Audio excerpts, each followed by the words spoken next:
नमस्कार, आप देख रहे हैं लोकल खबरें social media news. Nala Sopara के बहुचर्चित हत्याकांड के संदिग्ध आरोपियों की गिरफ्तारी के बाद मीरा भाईंदर वसई विरार पुलिस उपायुक्त परिमंडल 3 के सुहास बावचे ने एक प्रेस कॉन्फ्रेंस की। इस प्रेस कॉन्फ्रेंस में पुलिस ने हत्याकांड की प्राथमिकी जांच से जुड़ी अहम जानकारी दी। पुलिस ने कथित आरोपियों को गिरफ्तार कर अदालत के सामने पेश किया था, जिसके बाद कोर्ट ने उन्हें 30 जुलाई 2025 तक पुलिस हिरासत में भेज दिया है। इस संबंध में पुलिस ने प्रेस कॉन्फ्रेंस की थी। आइए देखते हैं इस प्रेस कॉन्फ्रेंस का अनकट वीडियो। इस पूरे मामले को क्या कहा? देखिए 20 जुलाई को सबसे पहले पेल्लार पुलिस स्टेशन में 2 मिसिंग केसेस दाखिल हुए थे, जिनमें से एक मिसिंग पर्सन का नाम था श्री विजय चौहान। दूसरे मिसिंग जो थे उसका नाम था मोनू अरविंद शर्मा।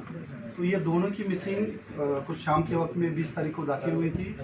इसकी तफ्तीश इन्वेस्टिगेशन चालू था। उसी टाइम में 21 तारीख को मॉर्निंग सुबह ऐसी खबर मिली कि जो मिसिंग पर्सन, जो मिसिंग व्यक्ति है, वो मिसिंग व्यक्ति जहाँ पे रहते थे वो गांगलीपाड़ा, दानियोबाग में जो है गांगलीपाड़ा, वहाँ पे ओम साई वेलफेयर सोसाइटी है, मतलब चाल है। तो वो चाल में जो मिसिंग विजय चौहान थे उसके भाई और कुछ जो जान पहचान के लोग हैं, वो घर में जाके उन्होंने वहाँ की जो टाइल्स थी वो टाइल्स ब्रेक करके कुछ वहाँ पे ज़रा खुदाई करने के बाद में उनको एक बैड स्मेल जो है वो एकदम से आया। इसके वजह से उनका डाउट जो है उसके ऊपर में ज़्यादा गया और उन्होंने तुरंत पेल्लार पुलिस स्टेशन को इसके बारे में जानकारी दी। जानकारी देने के बाद में पेल्लार पुलिस स्टेशन के वरिष्ठ पुलिस निरीक्षक श्री जितेंद्र वनकोटी, उनके साथ में पुलिस निरीक्षक दिलीप राग और उनकी पूरी टीम जो है वो तुरंत घटनास्थल रवाना होकर घटनास्थल की जांच करने के बाद में उनको ये अंदेशा हुआ कि यहाँ पे कुछ ना कुछ गंभीर घटना हुआ है। तुरंत उन्होंने यहाँ के लोकल जो मैजिस्ट्रेट है, तहसीलदार, उसके साथ में हमारी फॉरेंसिक टीम और पंच विटनेस वगैरह वो सब लेके उस जगह पे जाके जो ज़मीन के अंदर में जो मिट्टी ये थी वो खोद के निकालने के बाद में वहाँ पे एक बॉडी हमको रिकवर हुई। जो बॉडी जो मिसिंग पर्सन दाखिल हुआ था विजय चौहान, इनकी है। इस तरीके से उनके जो सगे भाई है इन्होंने पहचान कर आइडेंटिफाई कर लिया था। उसके बाद में इस घटना की गंभीरता को देख के तुरंत पेल्लार पुलिस स्टेशन में जो गुना रजिस्टर क्रमांक है 408/2025, जो भारतीय न्याय संहिता की अलग अलग धारा, जिसमें 103, 1, 238 और 3(5) के तहत तुरंत मामला दर्ज करके जो इन्वेस्टिगेशन है, आगे का इन्वेस्टिगेशन के लिए हमारे माननीय police commissioner sir Niket Kaushik sir और इसके साथ में अपर पुलिस आयुक्त श्री दत्तात्रेय शिंदे सर, इनके मार्गदर्शन में अलग अलग टीम्स का निर्माण करके अलग अलग जगह पे आरोपियों की पकड़ के लिए तुरंत रवाना कर दिए गए।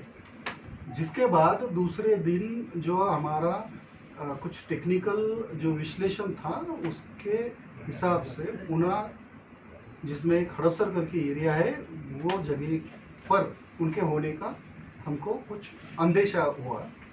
उसके बाद हमारी जो टीम है वो पूरा एरिया जब छान रही थी, उस टाइम में ये जो आरोपी है, हमारे टीम के नज़र में आए। तुरंत उनको ताबे में लेके यहाँ पे लाने के बाद आज सुबह तड़के माननीय न्यायालय के पास में समक्ष उनको खड़ा किया गया और इन्वेस्टिगेशन के लिए माननीय न्यायालय ने हमको 30 तारीख तक, मतलब 7 दिन की पुलिस कस्टडी रिमांड दे दी गई। सर, हत्या का कारण क्या था?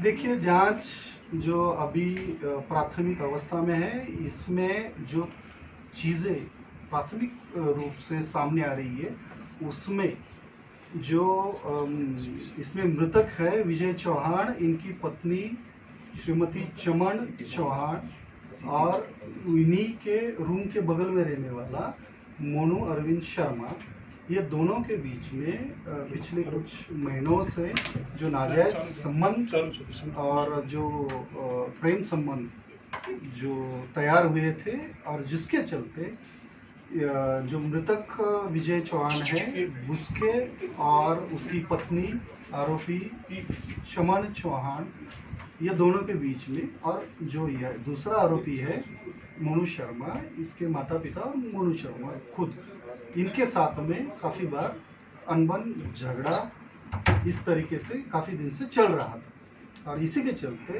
इन दोनों के जो चक्कर चल रहा था, इसमें इसकी बाधा ना रहे या फिर इसको हटाया जाए, इसके चलते आरोपियों ने जो मृतक है उसकी हत्या कर उसका जो शव है वो शव अपने ही घर में गड्ढा खोदकर उसमें दफन कर दिया। हत्या किस प्रकार की गई थी?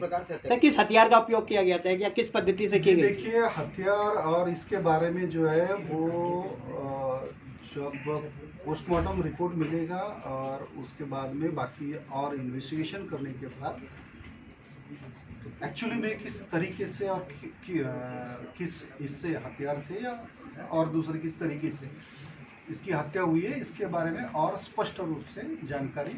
सर हत्या अभी तो प्राथमिक क्या जानकारी साझेदारी है? जी, हत्या में दोनों के सहभाग की प्राथमिक रूप से पुष्टि हुई है और दोनों ही आरोपियों के बारे में और जो भी घटनाक्रम हुआ है उसके बारे में आगे और डिटेल में इन्वेस्टिगेशन जो है वो जारी। सर्विसगिरी का क्या रोल है? सर्विसगिरी का क्या रोल है?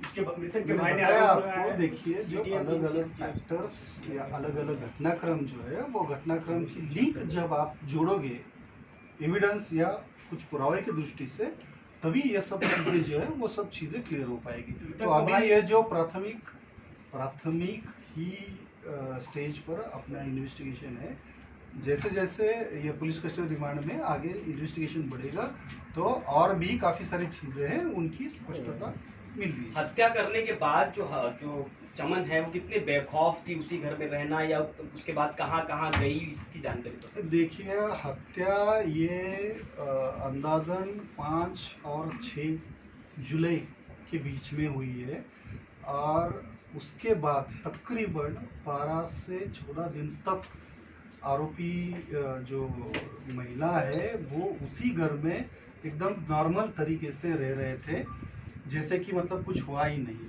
इस टाइप से उन्होंने खुद को और आसपास के लोगों को उस तरीके से प्रेजेंट किया कि सब कुछ ठीक से चल रहा है। सर, एक सवाल है कि विजय चौहान की क्या मिसिंग कंप्लेंट दर्ज की गई थी?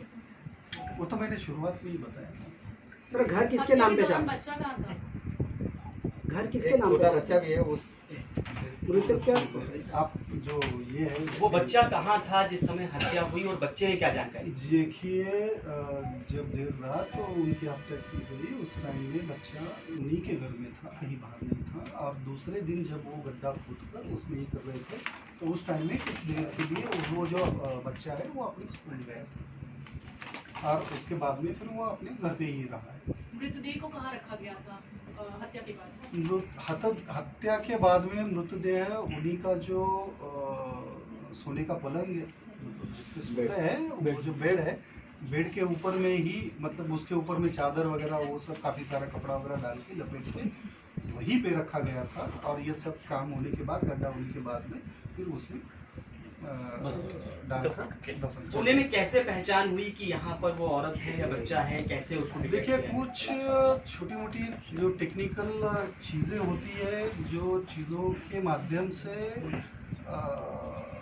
यहाँ तक हमको जानकारी मिली थी कि पुणे में किसी एरिया में वो हो सकते हैं।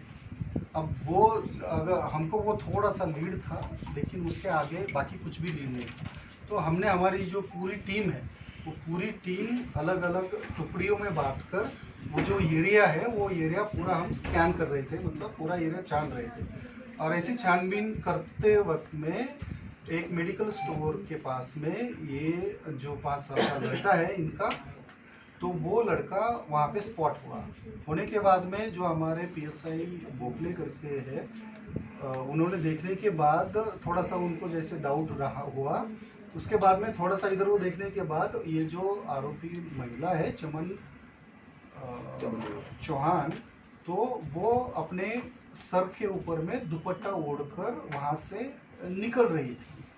तो निकलते समय में अचानक मतलब हवा या किसी वजह से हुआ होगा, लेकिन वो जो दुपट्टा है थोड़ा सा उनके सर से सरक गया था, जिसके कारण वो एक सेकंड का जो है वो चेहरा हमारे ऑफिसर को देखने को मिला।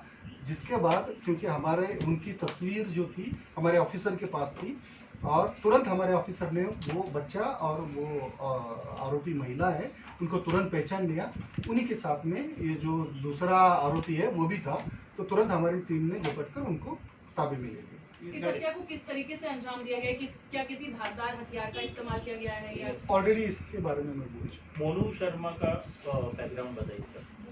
देखिए, मोनू शर्मा एक बीएससी आईटी के अच्छे कोर्स में तीसरे साल मतलब तीसरे वर्ष में पढ़ाई कर रहा था। एकेडमिक काफ़ी अच्छा है उसका, काफ़ी तेज पढ़ने में है।